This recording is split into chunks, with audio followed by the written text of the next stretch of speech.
this is one of the most in-depth videos that you will find on this channel. And I'm going to advise anyone who wants to get into the taxi industry as a driver. Today, I want to specify on drivers. There are two options that are available. You either get in there to drive someone else's car. You get someone, he gives you their car, and you agree on a daily amount that you will be giving to them. There is a second option whereby you can choose to dive in. You get a car on loan, and you service that loan for a period that you will choose, either 3 years, either 2 years, either 4 years, and at the end of that loan term, that car becomes yours. So these are the two options I want to analyze. Whether driving somebody else's car is more profitable than buying your car on loan. Let us get into the depth of the matter. So if you want to buy a car on loan, I will do the analysis on this side. And if you are driving partner's car, I will do the analysis on this other side. And then at the bottom of here, we will see at the end of it, who is the winner. So let us assume that you are going to take your car on loan. The car price is 800K. It's 800,000 Kenya shillings. You have saved up to 300,000, and this is the money you have in the pocket. So you'll go to the bank so that they can lend you 500,000. And then you choose a repayment period of 3 years or 36 months. A normal a normal interest rate today for most people will range at around 24%. Meaning that the 500,000, for it to be paid back in 36 months, you will need to repay around 20,000 per month. I hope we are together until that point. If you pay 20,000 every month for 3 years, you will have paid back to the bank around 720,000. And then the total cost of that loan will be 220, because at the end of it, you will have paid to the bank 720,000. So your cost is 220. So your car was to cost you 800,000 if you paid it on cash. Right now, because you have bought it on loan, it ends up costing you around how much? It is 300 plus 720. So it will cost you 1,020,000. So 1 million, I don't know how to write 1,020,000. Let's say it will end up costing you around 1 M. Okay? It will end up costing you around 1 M.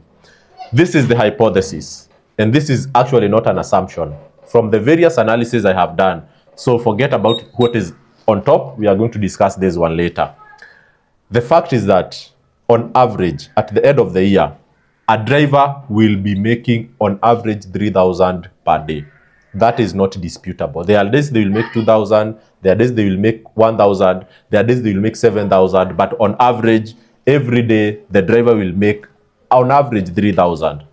And that driver will be driving at least 24 days per month. So meaning that majority of them will drive Monday to Saturday, and then they rest on Sunday. It's not an easy job, by the way. So here is what we are saying. If a driver makes 3,000, and this is net after deduction of commission and deduction of fuel, if a driver will make 3,000 per day, he will be committing 850 shillings towards loan repayment. Because remember, for him to be able to raise 20,000 per month in 24 days, I have said he works 24 days, then he needs to commit around 850 shillings every day towards loan repayment.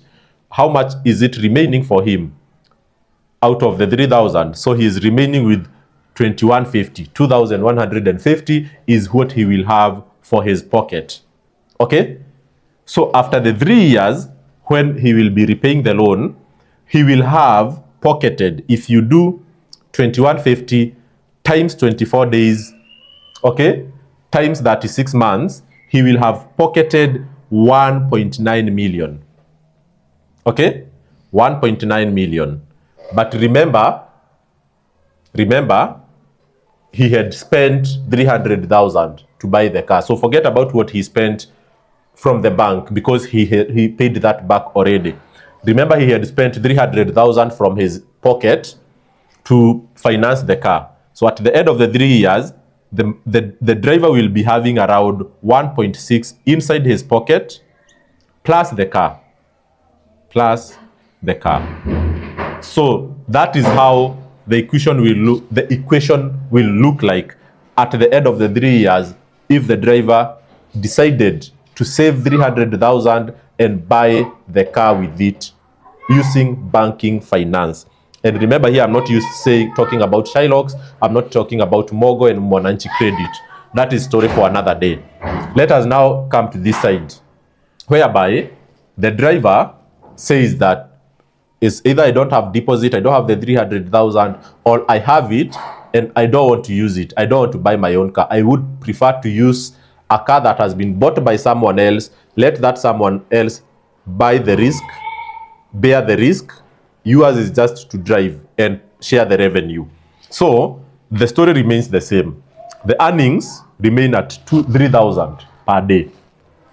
Out of the 3,000, a lot of partners will ask the driver between 1,200 to 1,500. So for me, I took the minimum so that it can be at least 8,000.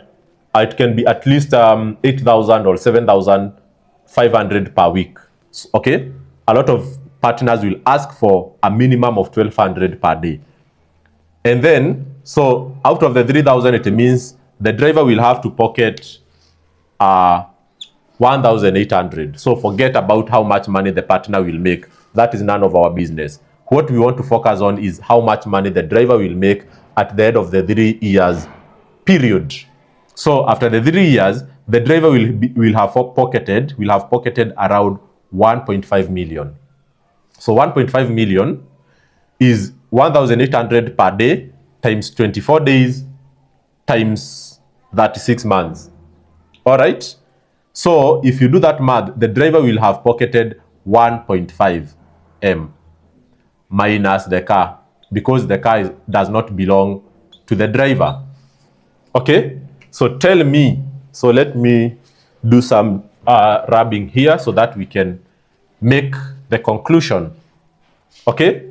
So if in this case, the driver will have pocketed 1.5 M minus the car, and on this other side, the driver will have pocketed 1.6 M plus the car if you take your car on loan. But remember, here we took a period of 36 months. So if this driver can, in a way, commit to paying 2 times the amount here, okay? Here we said that he is paying 850 shillings per day, which I believe is not too much pressure. If he can commit to paying, let's say, 1,600, he will bring down the payment period to 18 months.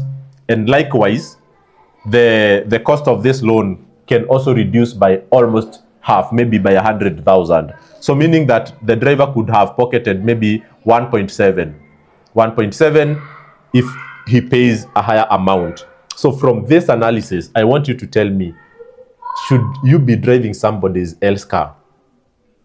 Me, I think if you ask me, get a car on loan. But here is the biggest trick. How many people have access to this bank finance? Unfortunately, only people who have a credit history, only people who have a payslip, only people who have guarantees or guarantors. That, unfortunately, is the problem. And my advice is maybe get inside a circle somewhere, save a little amount of money, get some people to guarantee you, and then take a loan and follow this path. It will give you a sustainable growth. And that's why you see a lot of people complaining that business is not working because they are operating on this side of business. But if you are on this side, okay, having done your math, don't go to this Shylock Finance. Get someone. If you have a brother who is working, promise him that you will pay this money back if he borrows it for you. And my brother, my sister, you will not complain. I hope this video has helped you in one way or the other. Cheers and goodbye.